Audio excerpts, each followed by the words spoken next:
Welcome back to the raw footage. ఈ రోజు మనం డిస్కస్ చేయబోయే movie psych Siddharth. Shrinand acting చింపేసడంలో డౌట్ లేదు. బట్ జస్ట్ యాక్టింగ్ ఒకటే మూవీని కాపాడగలదా? స్టోరీలో దమ్ముందా లేక రొటీన్ రొట్ట? Find out the raw and honest review. Story simple గా చెప్పాలంటే మన హీరో సిద్ధార్థ్ ఒక ఈవెంట్ మేనేజర్. లైఫ్ లో ఫుల్ సెటిల్ అవుదాం అనుకున్న టైంలో పార్ట్నర్ కమ్ గర్ల్ ఫ్రెండ్ చేతిలో మోసపోతాడు. 3 కోట్లు లాస్, రోడ్డు మొత్తం వచ్చేస్తాడు. హీరోయిన్ ఒక క్లాసికల్ డాన్సర్ బట్ ఒక suffering from A toxic and abuse marriage. So ఇద్దరు బ్రోకెన్ పీపుల్ ఒకళ్ళ పైన ఇంకొకరు కనెక్ట్ అయ్యి ఎలా హీల్ అయ్యారు, వాళ్ళు మోసం చేసిన వాళ్ళ పైన ఎలా రివెంజ్ తీసుకున్నారు అనేది మిగతా కదా. కాన్సెప్ట్ వినటాకైతే చాలా క్రేజీగా ఉంది. బట్ ఇది బిగ్ స్క్రీన్ మీద వర్కౌట్ అయ్యిందా? Major asset of this movie definitely Shrinand. మనోడైతే ప్రాణం పెట్టి చేశాడు. ఆ ఫ్రిక్షన్, ఆ పెయిన్, ఆ మ్యాడ్నెస్ చాలా కన్విన్స్ గా చూపించాడు. Probably his career best performance అనేది మనం చెప్పొచ్చు. నెక్స్ట్ విజువల్స్ గానీ డైరెక్షన్ అయితే గనక చాలా బాగుంది. కొంచెం డిఫరెంట్ గా ట్రై చేశారు.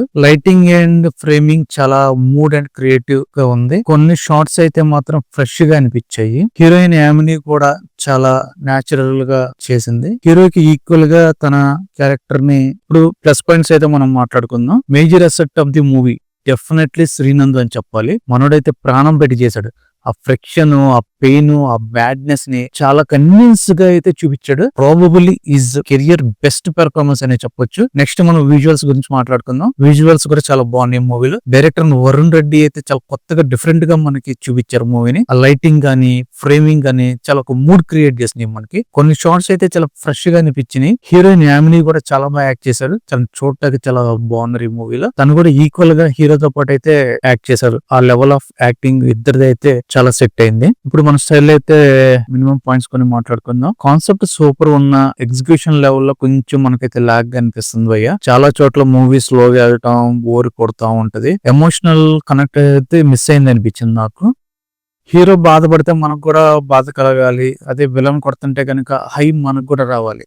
కానీ ఇక్కడ అది పెద్దగా జరగలేదు. స్క్రీన్ ప్లే ఇంకొంచెం టైట్ గా ఉండుంటే చాలా బాగుండేది అనిపించింది. విలన్ ట్రాక్ కొంచెం ఓవర్ ది టాప్ అని లౌడ్ గా అనిపించింది.